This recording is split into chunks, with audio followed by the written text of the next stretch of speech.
ಇನ್ನು ರಾಜ್ಯಾದ್ಯಂತ ಸರ್ಕಾರಿ ಶಾಲಾ ಮಕ್ಕಳಿಗೆ ರಾಗಿ ಮಾಲ್ಟ್ ಕೊಡುವಂತಹ ಯೋಜನೆಯನ್ನು ಹಾಕೊಂಡಿದ್ದೀವಿ ಅಂತ ಕೂಡ ಮಧು ಬಂಗಾರಪ್ಪ ಹೇಳಿದ್ದಾರೆ.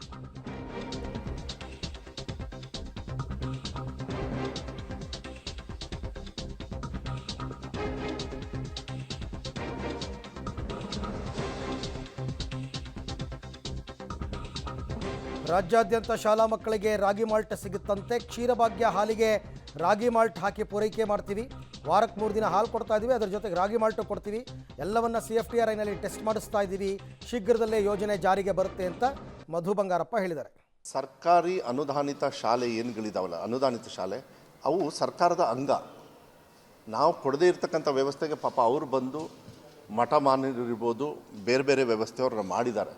ಅವ್ರಿಗೆ ಒಂದು ಕಡೆಗೆ ಈ ಥರ ಮಿಸ್ಮ್ಯಾನೇಜ್ಮೆಂಟ್ ಆದರೆ ಶಿಕ್ಷೆ ಕೊಡೋದು ಒಂದೇ ಕೆಲಸ ಅಲ್ಲ, ಅವರಿಗೆ ಶಿಕ್ಷಕರನ್ನು ತಗೊಳ್ತಕ್ಕಂಥ ವ್ಯವಸ್ಥೆನೂ ಕೊಡಬೇಕಾದ. ನಾವು ಹಿಂದೆ ಇದ್ದೀವಿ ಅದನ್ನ. ನಾನು ಅದಕ್ಕೆ ಹೇಳಿದ್ನಲ್ಲ, ಮೈ plate is platter of problems ಅಂತ. ಅದನ್ನು ಒಂದೊಂದೇ ಮಾಡೋಣ. ನಾನು 8 ತಿಂಗಳಾಗಿದೆ, ಒಂದು ಹಂತಕ್ಕೆ ಬಂದು 12,000 ಜನರನ್ನು ತೊಗೊಂಡಿದ್ದೀನಿ. ಒಂದು ಮೊಟ್ಟೆ ಜಾಸ್ತಿ ಮಾಡಿದ್ದೀನಿ, ಪುಸ್ತಕಗಳನ್ನು, ಯೂನಿಫಾರ್ಮ್ನ, ಶೂ ಭಾಗ್ಯ ಇವನ್ನೆಲ್ಲ ಕೊಟ್ಟಿದ್ದೀವಿ. ಮುಂದೆ ಬೇರೆ ಬೇರೆ ರೀತಿಯಲ್ಲೂ ಈಗ ರಾಗಿ ಮಾಲ್ಟ್ ಚರ್ಚೆ ಮಾಡಿದ್ವಿ. ಇದೆಲ್ಲದೂ ಕೂಡ ಒಂದು ಕಡೆಗೆ ಅದನ್ನು, ಮತ್ತು ನೀಟಿಗೆ ಸ್ಪೆಷಲ್ ಕ್ಲಾಸಸ್ಸು ನೋಡಿ. ಒಂದು ಕಡೆ ಕರೆಂಟ್ ಒಂದು ಬಿಲ್ ಕಟ್ಟಬೇಡ್ರಿ ಅಂದ ತಕ್ಷಣ ಶಿಕ್ಷಣಕ್ಕೆ ಎಷ್ಟು ಸಹಾಯ ಮಾಡ್ತಾರೆ ಟೀಚರ್ಸು.